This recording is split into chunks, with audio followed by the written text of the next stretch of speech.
Hi, I'm Tom Stephenson, and welcome to Introduction to Construction, or as I like to say, Introduction to Construction Management. And today we're going to be looking at construction supply chain practices. This is lecture 3A, and you can see I'm stumbling my words, so it should be a fun day for you and for me. Okay, so we've got learning outcomes for today's lecture. And we're going to be looking at the essential elements of the supply chain. And the supply chain is how we have the movement of goods through project. And you'll see what it's all about as we go through it. There's a number of different elements to it that come together that make a big deal in construction.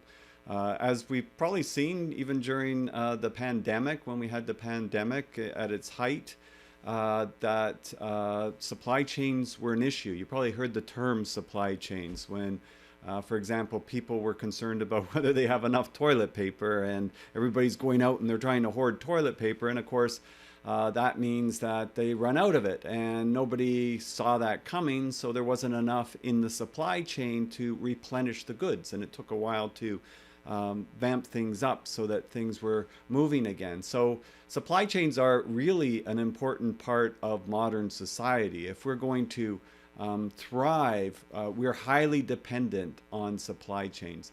And the construction industry is no different in that way. So that's the topic, and we'll see how it goes. So yes, we're going to be looking at the basics of construction subcontracting, part of the supply chain to get things done. We're going to look at how we secure labor, materials, subcontractors, trades, suppliers. We'll be talking about that. We'll actually be talking that in a number of the different lectures as we go through the course, because there's a lot of different elements to it. But today's focus is more on supply chain. And we'll be looking at who they are. What are they? What exactly constitutes parts of our supply chain in construction and construction management? So really, as I was mentioning, a supply chain, it's this network of individuals, companies, resources, activities, technology involved in the creation of a product. And when you think about it, think of the supply chains that have to be involved in, making a cell phone. Very complex supply chains. No one individual, no one company does it all. There's a lot of contractors that's involved, from getting rare earth magnets to the silicon chips that are made and developed so that the processors can work, to who makes the glass for the cover, to who makes the plastic for the case. It's a very complex organism, the supply chains that were involved. And construction is very complex as well when you consider all the goods and services required to complete a project. So SCM, supply chain management, is the management of materials, information, and finances as they move in a process from supplier to contractor to owner. So we can think about it in three main flows. We've got the flow of material, we've got the flow of information, and of course, nothing flows without money, capital, finances in place, right? So people want to get paid if they're going to do things. So these things have to work in combination with each other to have success. So the typical supply chain for any construction project, we've talked a little bit about some of the hierarchies that are involved and contractual relationships that are involved, and that kind of sets out who the players are and what their roles are. So like in this list here, we've got our architects and engineers, often referred to as the consultants. We've got our prime contractor, that would be the contractor looking over the project, the main contractor that would be working with subcontractors and specialty subcontractors, and fabricators who have to put things together before it comes to the site, manufacturers, material and equipment suppliers. Somebody has to quarry the gravel that is going to be put under a substrate of concrete, as an example. So they come together, and that helps when we coordinate that and synchronize that and schedule that. This complex supply chain starts to work for us. And it's based on short-term relationships. For a project base, it's based on short-term relationship. But on a higher level, you know what? We do try to build long-term relationships. That's why the importance of building great relationships in the construction industry is vital if you want to be successful as an individual, if you want to be successful as a subcontractor, if you want to be successful as a contractor, if you want to be successful as a consultant. This is a very important part, is those relationships, whether short-term lead to longer-term relationships. But a project, it is a short-term.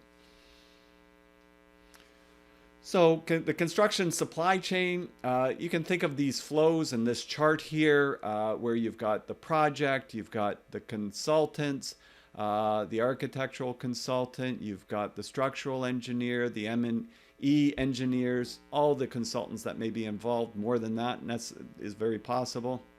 We've got the project at the center. We've got the GC, or the prime contractor, the owner, and then the GC is going to contract out work. And if they're not self-performing much of the work, then pretty much all of the work is going to be subcontracted.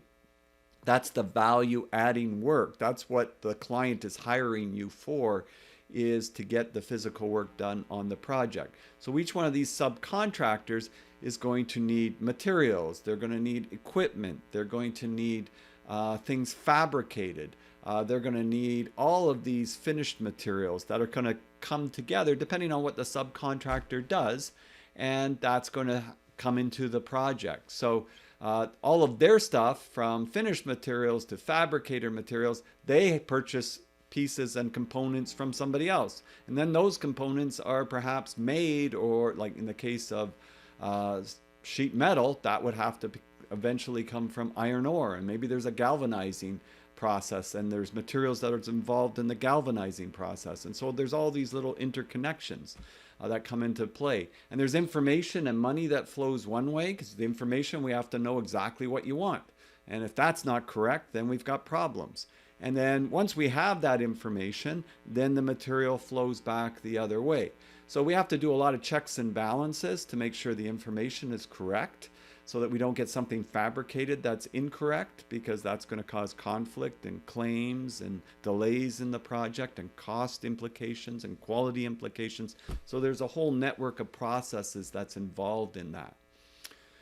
When we think about the supply chain, we think about construction subcontracting. It's a very big part of what we do. In the Toronto area, much of what gets done, and big urban centers, a lot of the cases, the GCs, or the prime contractors, they sub most of the work out. They don't do that much work themselves. In some areas, it's true. They may do like the major concrete forming and pouring work.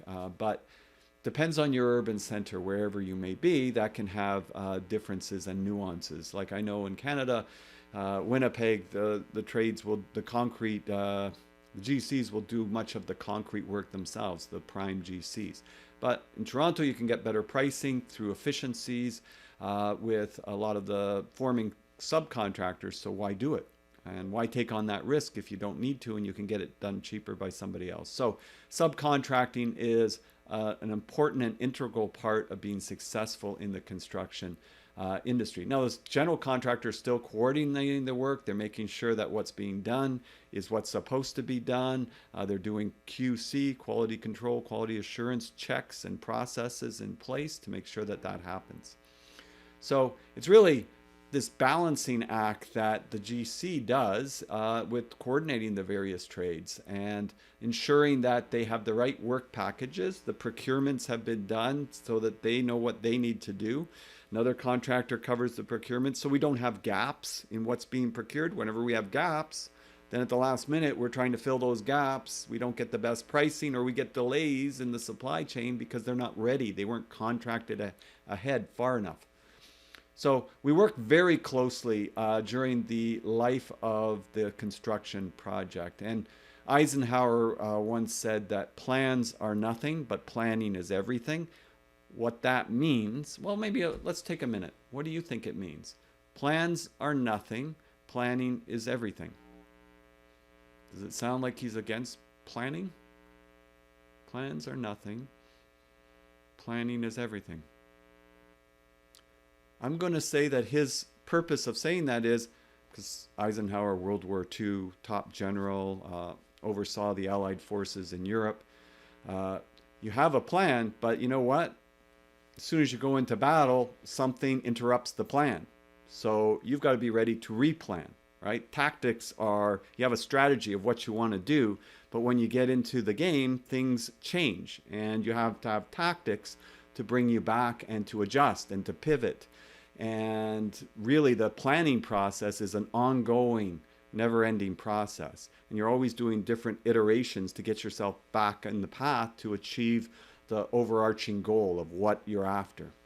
So that comes into play when we think about the contractors and subcontractors working together and making sure that they have accurate plans and that that's ongoing and being adjusted. Plan, do, check, act. That's from the Toyota production system. You plan things, you do it, you check it, you validate that it's okay. If it's not quite okay, we act to make a correction, and then we try again. And we keep doing these iterations. That is the essence of project management. So in the supply chain, we have the owner, the general contractor, we have subcontractors, we have suppliers too, right? We might have direct contracts with suppliers where they're delivering stuff straight to our projects. Maybe there's something like, maybe the GC is going to have a direct contract with the concrete supplier, and they're going to let the subcontractors do all the work. So that way they don't pay a markup that the subcontractor would put on that supplier's cost. There can be different reporting relationships. So it's not always with a subcontractor. It may be with different suppliers as well, especially when it's a main component. Like, for example, in production home building, like big home builders, they usually contract on all the framing materials. It's a big part of the project, and they can order those in packages, and they can be delivered onto the site and then basically assembled by the framing crews who are subcontractors. So that would be an example of supplier to the general contractor. The reason this is N is because there would be a multitude of subcontractors. You could have 30 or 40 different subcontractors on a single project, maybe even more. And then the subs can have subs. And of course, they're going to have suppliers. There's no way that you want to order supplies that these subs want, because you wouldn't know how much and what they need and what it is. And it'd be just too administrative cost. So in those cases, it is better that they buy those amounts, and then they just put a markup on it so that they cover their costs and expenses. So when we talk about subcontracting, cost efficiencies, better competition, specialization, hard to beat somebody that's all they do. Really, you can't be the best at everything. Hard to beat somebody that really is good at what they do. So there's cost efficiencies. Flexibility, all right? So I don't have to worry about that workforce. I've transferred that risk of that workforce and keeping them busy to somebody else. That's not my issue anymore. And it's easier for them, if that's all they do, to keep their crews busy by procuring work. So the risk and liability, that's a transference. And the greater the degree of specialization, this goes back to the Industrial Revolution. Adam Smith and the pin example where, I think I mentioned in an earlier lecture that 10 workers could the one worker could do 10 pins in a day, and 10 workers could do like 48,000 pins in a day through specialization. Well, the construction industry, sure, you go back 200-300 years, you go cut the tree in the woods, and you hew it, and you put the log cabin together, and so it's one group. There was no in-house water, there was no lighting systems, there was no HVAC systems. So it was much more simpler, the supply chains back then, but it was also much more costly when you had to get something else brought in. So that's why even glass windows, had mutton bars, and they were smaller panes because it was very expensive to get big sheets of glass back then. So you look at supply chains, how they changed over the decades and over the centuries, and they become much, much more complex, much more integrated. And it's a global industry, and construction materials are a global industry. So we do run into supply chain issues when something interrupts that supply chain. It can definitely cause ripple effects through the whole industry. So really, when we think about the GC and the subs, they share the same aims on a project, which is they want to complete their work to meet the quality expectations for the project, because if you don't, you're not going to get paid, and complete it on time So you're working within the time frame and to make a profit on their work. Time, cost, quality, right? So that's the triangle that was mentioned earlier in the course. Time, cost, quality. Other ones that we could add there are, of course, safety and to ensure that you cover the complete scope of the work. So, and for subcontractors and for GCs. So the primary reason that we're going to hire subcontractors is it's cost beneficial to us. But it does mean we have to manage those subcontractors, right? It's easier just to manage ourselves than to manage other people and other companies, but that's what our job is in the construction industry. And so we can get better service using our own, if we could use our own forces, we could potentially be able to coordinate the time better, etc. And that's why in some urban centers, it may not make sense to sub certain areas of work out. But generally, it does. In some cases, a small construction company, like a renovation company, it probably is beneficial if there's a certain amount of work that you can perform yourself, like the carpentry work as an example, and maybe some of the masonry and concrete work. If you can do that work yourself, then you really don't have to sub to the specialty trades like the plumbers, the electricians, and the HVAC. Maybe you can do the drywall and the taping yourself because it's smaller jobs. And there's the amount of benefit to being able to do it super fast isn't as great as a specialty trade coming there, doing 10 sheets of drywall, taping it, going away, coming back, putting another coat, going away, coming back, doing another coat. If you're already there doing other work, it's easier. So in some cases, it may be easier, right?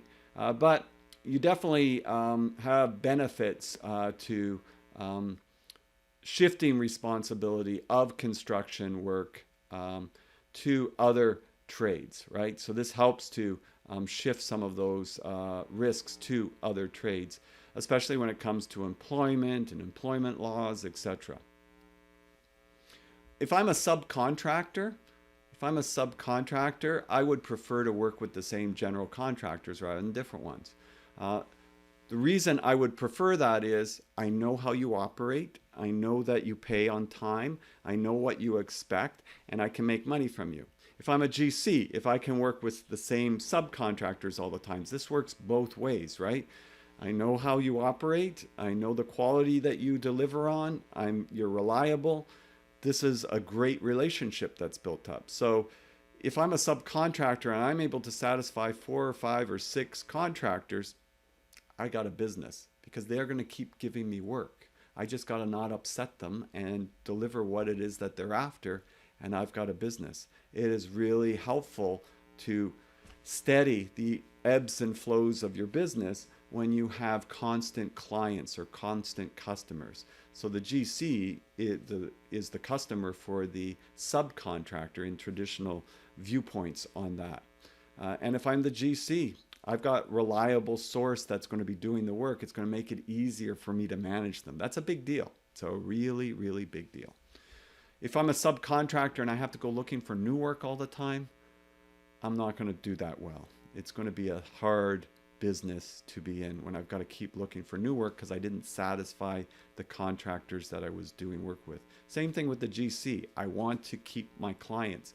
Fully 80% of my business is repeat business. So most of the subcontracted work packages on a project assigned to subcontractors are that which require a person of specialized training to complete to an acceptable level. So when we procure the work, we need somebody that is skilled at that work. And so they need to have the proper licensing in place. They need to have the proper experience so that they can actually do the work. And we'll talk about that whole process of apprenticeship in lecture 3B or 4B, I think. So we'll take a look at that process and how that comes together. All right, and of course, they must be installed and used in today's construction projects. There's usually a clause that states that the product must be installed and signed off by a qualified individual before use, and or for the supplier to stand by their guarantee on the product. So there's usually all kinds of, that's that information flow, warranty requirements, in the case of construction, very often with Subtrades and that. The warranty's like a 1-year period that the Subtrade warranties the work that they did. In the case of home building, there's the Terion warranty program, which is actually a staged warranty over 7 years. So those are things that get involved as well. So as we said, good relationships wins the day and decreases the likelihood of contractual disputes. Much easier when you're dealing with parties, you know each other, and there's a certain amount of give and take. The construction industry, it's an interesting industry. I remember when I was much younger and I was running projects. I was running projects when I was about 19, to be honest. And I remember this older plumber coming up to me and saying, "Tom, it can't be all take and no give." I guess when I was younger, I was a little bit more aggressive, perhaps. And I was kind of taken in by a book. I think it's up on the shelf there. I'll get it.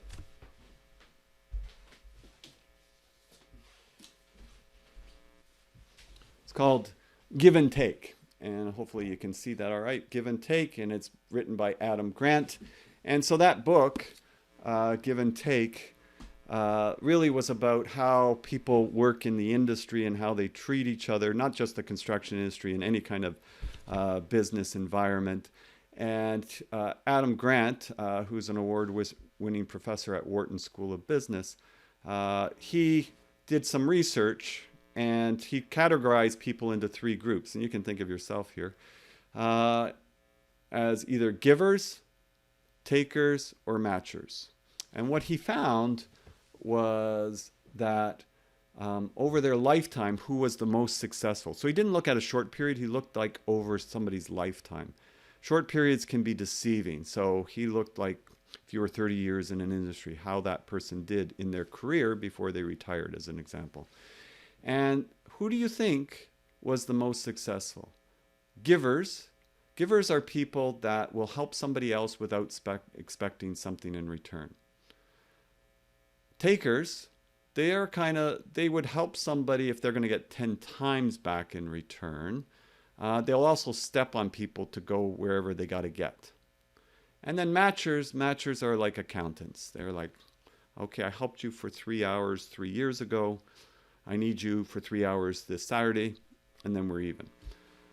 So who do you think was the most successful? If you said givers, you were correct. So by a large margin, givers were the most successful. There was a small segment of givers, though, that would burn themselves out if you went crazy giving too much of yourself. But generally, people that helped other people met with greater success. And one of the reasons is that when you help other people, contractor helps a subtrade helps a contractor when they're in a jam, they remember that. And typically when the other person needs something, they don't even have to ask. They get it. So you can imagine working within a company and somebody who's helped people and moves up the ladder to the top.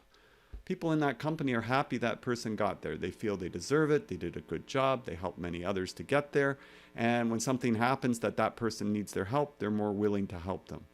On the other hand, a taker who's managed to step on people to their advantage, has been very strategic about things and gotten to the top, there's usually a lot of people that would like to see them fall. And so eventually they fall. That's sort of what his research showed. There's exceptions. I can think of some politics that goes on, but there's exceptions, right? But generally speaking, that is how the research played out. Matchers did pretty good overall, but not to the same extent that givers did. So it's just something to consider when you enter the construction industry and when you're dealing with subcontractors and you're dealing with people on your team and you're dealing with others. If you sort of take this philosophy that the giving part, it's not being a matcher, but it's just going to organically make you more successful. And you can make your own definition for success. Satisfied, more inner calm, and more likely that you're going to be successful in your job positions and rising up the ladder too. So just putting that point, planting those seeds for you to think about as you're early in your careers in construction, and think about your dealings, because you'll see there's people out there that are definitely takers. You'll see there are definitely matchers, and you'll just see that there are people that are givers. And then try to look and observe people that have maybe risen up a number of steps and try to think, okay, I can see how this is working. All right, so we also call them subtrades. I think a better word than subtrade is trade partners. All right, so I've got subtrades in this slide, but I would say a better word is trade partners. A lot of the more progressive GCs call them trade partners. Subtrade, it kind of sounds like you're beneath me, right? So it's got this negative connotation to it. Trade partner means we're in this together. It has a more positive connotation, and that's, you know, more in sync with sort of the giving side than the taking side. So I like the term trade partners, and you'll see it very often used, but I would say still predominantly subcontractors is used. But if I'm talking to a trade, I prefer to call them a trade partner. It just sets the mindset a little bit different. And in lean construction, you definitely want to be thinking that way. So we've got domestic, nominated, and named subcontractors. These are just categories of the subcontractors. So the domestic is selected, appointed by the GC.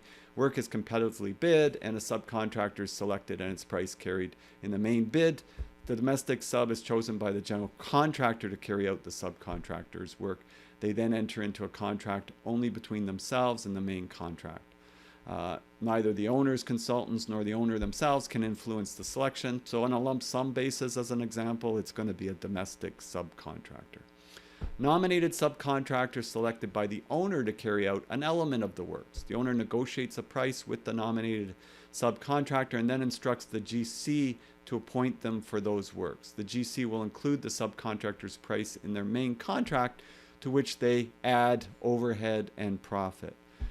So this could be like a construction management contract at risk, as an example, instead of the CM not at risk.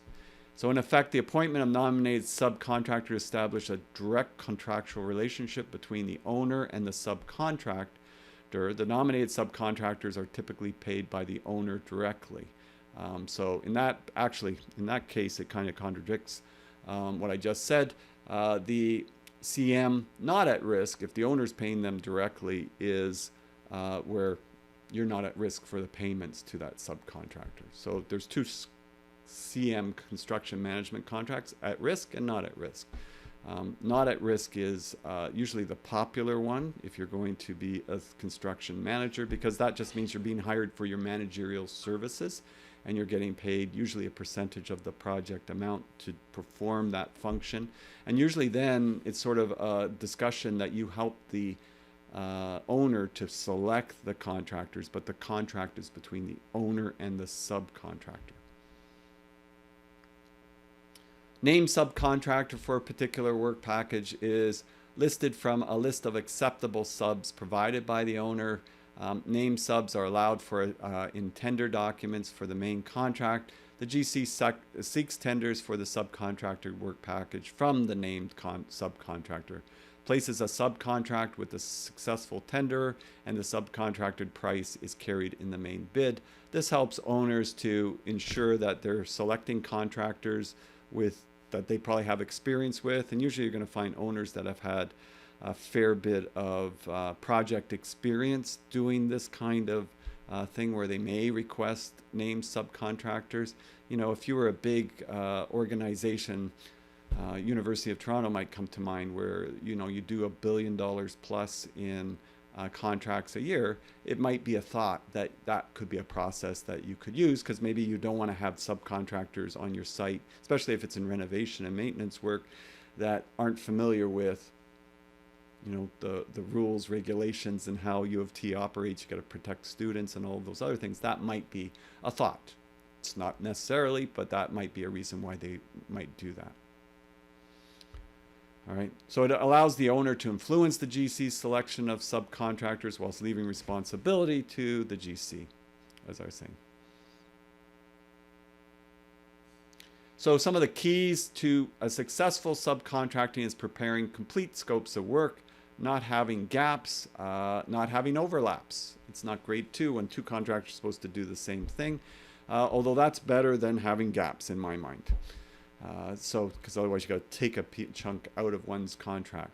And making sure that the scope of work has been pulled out from the specifications and it's been detailed clearly and properly so people know exactly what it's encompassing.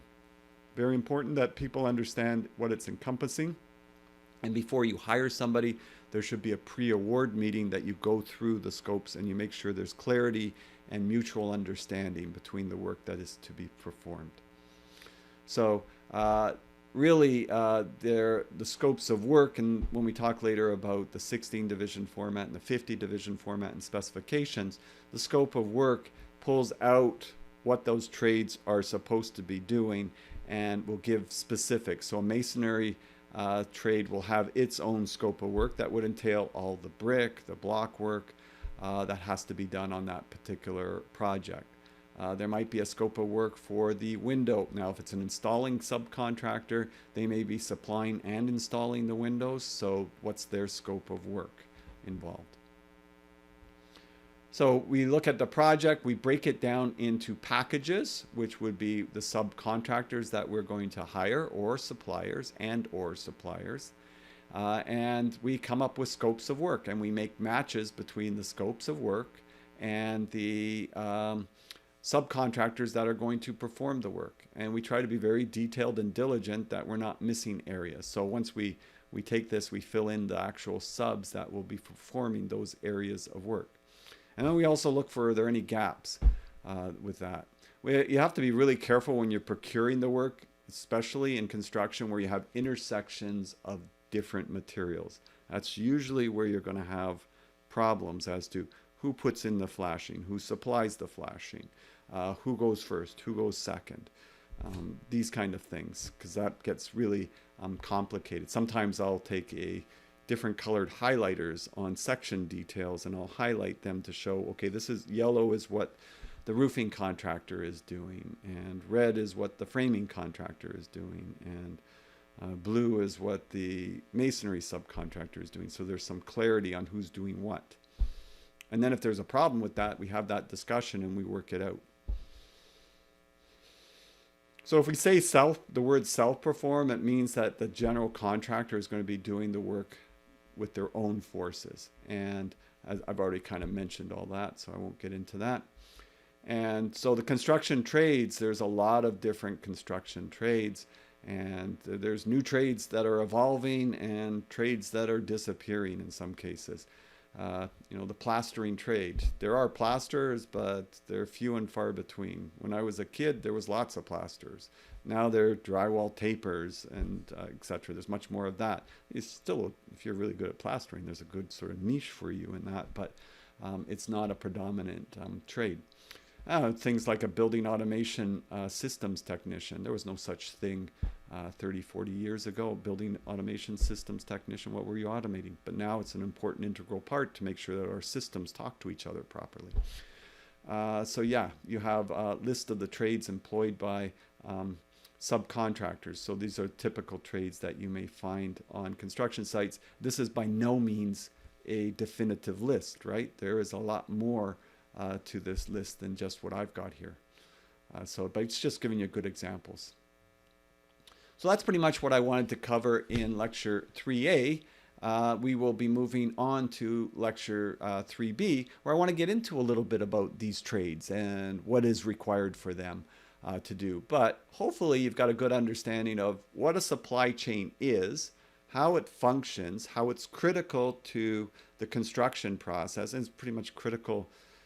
If you want to have bread and milk in the stores, the supply chain is critical for that to be successful. Without it, everything kind of falls to anarchy.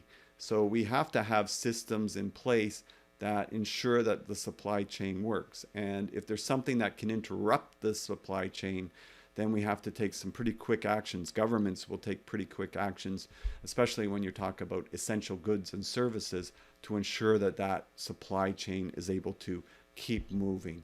And you can just think about how we're reliant on so many different items. For example, if we had an interruption in the supply chain and there was no fuel, well, how would the transportation trucks be able to move the goods and goods to the different locations? You wouldn't be able to get stuff from the farms to the grocery store.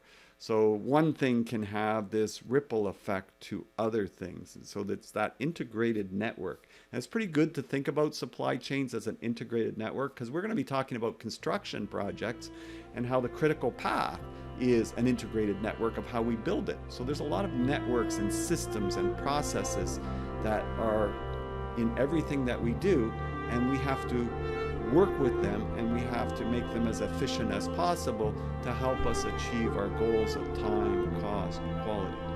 So that's what I wanted to cover today. Tom Stephenson saying to you, have a wonderful day, and we'll see you in lecture 3B. See you next time. Bye for now.